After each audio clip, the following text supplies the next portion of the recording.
ఏపీలో రాజకీయాలు రసవత్తరంగా సాగుతున్నాయి.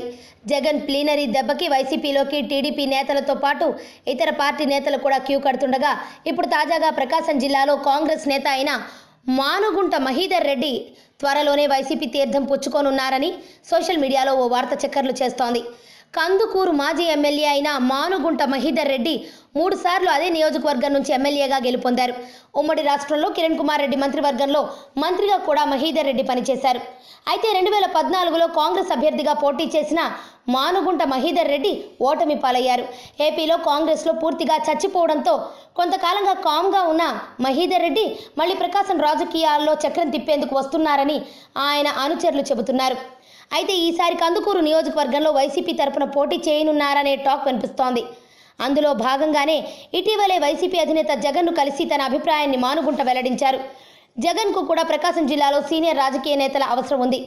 పైగా కందుకూరు నియోజకవర్గంలో టీడీపీ అభ్యర్థిని తట్టుకోగల మరో అభ్యర్థి వైసీపీకి లేరు. దీంతో మానుగుంట మహీధర్ రెడ్డి చేరికకు జగన్ గ్రీన్ సిగ్నల్ ఇచ్చారని సమాచారం. తన పొలిటికల్ ఫ్యూచర్ గురించి ఆలోచించే ఈ నిర్ణయం తీసుకున్నట్లు మహీధర్ రెడ్డి తన సన్నిహితులకు చెబుతున్నారు.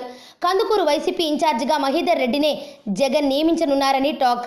మొత్తం మీద వైసీపీలోకి మరో కీలక నేత రానున్నారు. మహీధర్ రెడ్డి రాకతో ప్రకాశం జిల్లాలో పార్టీకి కొంత మేలు చేకూరే అవకాశం ఉందని, చంద్రబాబు అండ్ బ్యాచ్కి మాత్రం మరో గట్టి షాక్ తగలడం ఖాయమని రాజకీయ విశ్లేషకులు చర్చించుకుంటున్నారు. ఆరోగ్యవంతమైన జీవితం కోసం మనం పాటించాలి కొన్ని నియమాలని. చిన్ని చిట్కాలతో చింతలేని జీవితాన్ని ఎలా గడపాలి అనే దానికి వీక్షిస్తూనే ఉండండి మన ఆరోగ్యం యూట్యూబ్ ఛానల్. మరిన్ని ఆరోగ్య సూత్రాలకు సబ్స్క్రైబ్ చేసుకోండి.